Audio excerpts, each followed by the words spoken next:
Hello students, welcome to Sharad Foundation course, and here is lecture for subject chemistry. Here is lecture number 11 we are going to take, and in this lecture we are going to study about a type of chemical bond, that is covalent bond. In the previous lecture we have learned about ionic bond, and now we are going to study covalent bond. Now we will start with the example of formation of H2, and then we will move towards the definition of covalent bond. So in front of you there are two hydrogen atoms, you can see here. Okay. Now guess what is the atomic number of hydrogen? Yes, it is 1. So I have shown this electron, not a flower. Now to form the hydrogen gas, we have to combine these two hydrogen atoms. It's not very easy. So बघा आता आपल्याला hydrogen gas तयार करायचा आहे, म्हणजे होणार आहे hydrogen gas तयार. ठीक आहे, पण त्यासाठी त्यांचे डुप्लेट कंप्लीट पाहिजे, आणि डुप्लेट कंप्लीट करण्यासाठीच लॉस गेन किंवा शेअर करावं लागेल. हायड्रोजन ॲटम लॉस करेल का? जर लॉसच करणार नसेल तर गेन करण्याचा प्रश्नच येत नाही. Got it? मग त्यांच्याकडे राहतो कुठला वे बघा. त्यासाठी आपण एक पिक्टोरियल फॉर्म घेतो आहोत. इथं हायड्रोजन ॲटम दाखवलेला आहे, single hydrogen atom with 1 electron. Now the second hydrogen atom come. दोन्ही पण हायड्रोजन ॲटम आलेले आहेत. Now what they will do, they simply share the electrons. त्यांनी काय केलेलं आहे, शेअर केलेले आहेत इलेक्ट्रॉन. म्हणजे बघा, हा जो इलेक्ट्रॉन आहे तो या हायड्रोजन ॲटमकडे पण आला.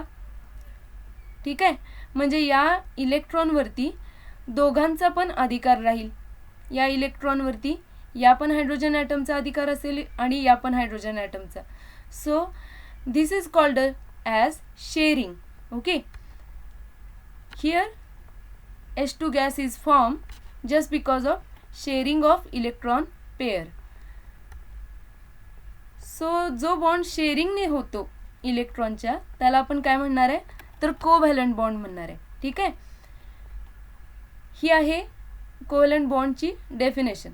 Bond form by sharing of electron between similar or dissimilar atom. Just now आत्ता आपण पाहिलं की सिमिलर ॲटम्स जर असतील, म्हणजे हायड्रोजन गॅसचं example. Let's move towards another example in which we are going to see dissimilar atoms. म्हणजे इथं ऑक्सिजन ॲटम आहे, हायड्रोजन आहेत. ठीक आहे, तर बघा ऑक्सिजन ॲटमकडे ऑक्सिजनच्या लास्ट शेलमध्ये इलेक्ट्रॉन्स किती आहेत? There are 6 electrons. Okay, now oxygen have 6 electrons. To complete the octet, oxygen require 2 electrons. Nobody is going to give that 2 electrons. Simply here also sharing will take place. म्हणजे बघा, हा जो hydrogen item आहे तो पण त्याचा एक electron share करतो, आणि लागलीच ऑक्सिजन पण त्याचा एक इलेक्ट्रॉन शेअर करतो.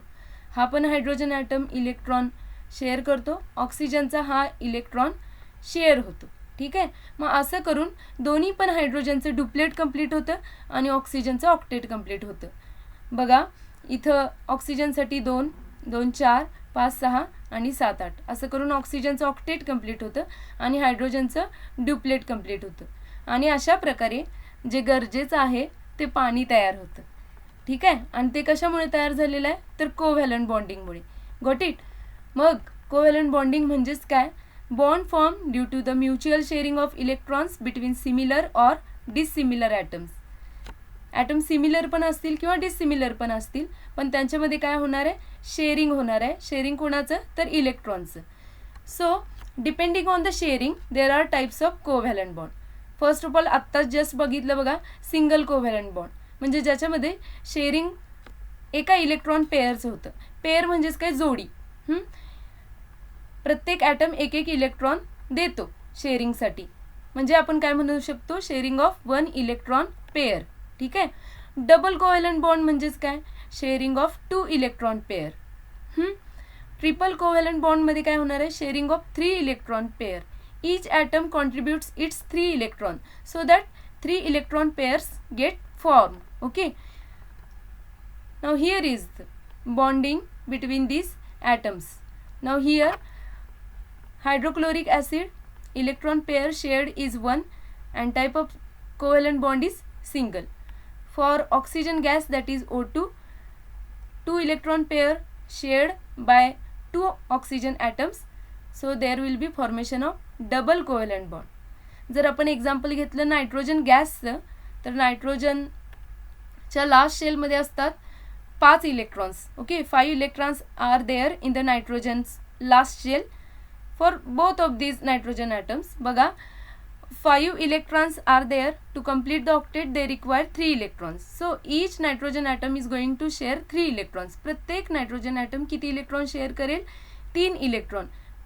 हां, आणि हा 3 इलेक्ट्रॉन शेअर करेल, हा 3 इलेक्ट्रॉन शेअर करेल, आणि जेवढं शेअरिंग होईल तेवढे बॉन्ड्स क्रिएट होतात. म्हणजे इथं प्रत्येकानं 3-3 इलेक्ट्रॉन शेअर केले म्हणून ट्रिपल कोव्हॅलंट बॉन्ड तयार झाला. ओके, आय होप तुम्हाला व्यवस्थित कळलं असेल दोन्ही प्रकारचे बॉन्ड्स, कोव्हॅलंट बॉन्ड आणि आयोनिक बॉन्ड. थँक्यू.